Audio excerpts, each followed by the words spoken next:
नमो नमः। आप सबका मेरे YouTube channel KS Sanskrit classes में स्वागत है। आज हम आपको कक्षा 6 की पाठ्य पुस्तक रुचिरा भाग 1 के प्रथम पाठ शब्द परिचय को पढ़ाएंगे। इस पाठ में अकारांत पुल्लिंग शब्दों को समझाया गया है। अकारांत मतलब अ से अंत होने वाले शब्द। पुल्लिंग मतलब पुरुष जाति का बोध करवाने वाले शब्द। एषः, यह पास के लिए प्रयोग होता है। जैसे इंग्लिश में हम दिस का प्रयोग करते हैं, ऐसे ही संस्कृत में एष का प्रयोग करते हैं। कह, कौन है या क्या है, ये प्रश्नवाचक शब्द होता है। चस्कः, चस्क गिलास होता है। वृहत, वृहतः मीन्स बड़ा। लघु, लघु मतलब छोटा।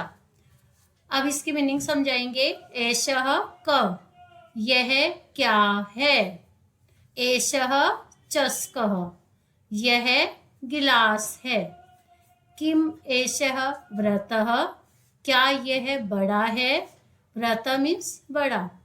न एषः लघु, नहीं यह छोटा है। अब दूसरा पैराग्राफ आता है। देखो यहाँ पर जो पिक्चर है वो दूर बनी हुई है। गिलास था वो पास बना हुआ था, तो इसलिए उसका एषः यह वर्ड आया। अब ये पिक्चर है दूर बनी हुई है, तो दूर के लिए हम वह यूज करते हैं। वह को संस्कृत में सह बोलते हैं। तो देखो, सह मीन्स वह, सोचिका मीन्स दर्जी, करोति मीन्स करता है, खेलती मतलब खेलता है, सीव्यति मतलब सिलता है। अब इसका मीनिंग समझाएंगे। सह क, वह क्या है। सह सोचिक, वह दर्जी है। सोचिक किम करोति, दर्जी क्या करता है। किम स खेलती, क्या वह खेलता है। न स वस्त्रम सीव्यति, नहीं वह वस्त्र सिलता है। अब आता है हमारा तीसरा पैराग्राफ। तीसरा पैराग्राफ में देखो दो चीजें दिखाई गई है। दो, संस्कृत में वचन तीन तरह के होते हैं, हिंदी में दो होते हैं, एक वचन और बहुवचन। संस्कृत में तीन वचन होते हैं, एक वचन, द्विवचन, बहुवचन। अब यहाँ पर दो चीजें दिखाई गई है, तो हम एषः की जगह एतव का प्रयोग करेंगे। एतव मतलब होता है ये दोनों। एषः का द्विवचन होता है। एषः एक वचन है, एतव द्विवचन है। तो एतव, एतव मतलब ये दोनों, ये एषः का द्विवचन है। कौ, कौ कौन है, ये भी दो के लिए प्रयोग किया जाता है। ये कह का द्विवचन है। जैसे हमने एक के लिए कह का प्रयोग किया था, अब दो के लिए हम कौ का प्रयोग करेंगे।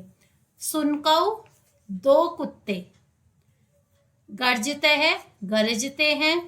उच्चई, जोर से। बुक्कत, भोंकते हैं। ठीक है। अब इसका अर्थ समझाते हैं। एतव कौ, ये दोनों कौन है। एतव सुनकौ स्त, ये दोनों कुत्ते हैं।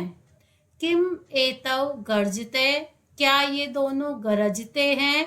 न एतव उच्चई बुक्कते, नहीं ये दोनों जोर से भौंकते हैं। अब आता है फोर पैराग्राफ। इसमें दूर की पिक्चर को दिखाया गया है। तो जैसे दूर के लिए, एक के लिए हमने सह का प्रयोग किया था, अब दो के लिए हम तव का प्रयोग करेंगे। तव मतलब वे दोनों, ये सह का द्विवचन होता है। बलिवर्दव, दो बैल। धावते, दौड़ते हैं। धावते है भी दो के लिए प्रयोग किया जाता है। क्षेत्रम, खेत को। कर्षत, जोतते हैं, ये भी दो के लिए प्रयोग किया जाता है। अब इसका अनुवाद करेंगे। तव कौ, वे दोनों कौन है। तव बलिवर्दो स्तः, वे दोनों बैल है। किम तव धावतः, क्या वे दोनों दौड़ते हैं। न तव क्षेत्रम कर्षते, नहीं वे दोनों खेत को जोतते हैं। अब हमारे पांचवा पैराग्राफ आता है। पांचवें पैराग्राफ में ये बहुत सारे बैग दिखाए गए हैं। पर ये पास में है, तो पास के लिए एते आएगा। एते का मतलब होता है ये सब। ये ऐसे का बहुवचन है। जैसे ऐसे है एक वचन था, एतौ द्विवचन, ऐसे है बहुवचन। के कौन है या क्या है, ये क का बहुवचन है। कह एक वचन था, कौ द्विवचन और के बहुवचन। स्यूता थैले। हरित वर्णा हरे रंग के, नील वर्णा नीले रंग के। ये हमने इसके शब्दार्थ बता दिए। अब हम इसका अनुवाद बताएंगे। एते के ये सब क्या है। एते स्यूता संति ये सब थैले हैं। किम एते हरित वर्णा क्या ये सब हरे रंग के हैं। नहीं एते नील वर्णा संति नहीं ये सब नीले रंग के हैं। अब आता है हमारा छठा पैराग्राफ। इसमें बहुत सारे बुजुर्ग दिखाए गए हैं और दूर खड़े हुए हैं, तो दूर के लिए ते आता है। ते वे सब, ये सह का बहुवचन है। देखो एक के लिए दूर के लिए सह आता है, दो के लिए तौ आता है और ज्यादा के लिए ते आता है। तो ये ज्यादा है इसलिए इनके लिए आया ते।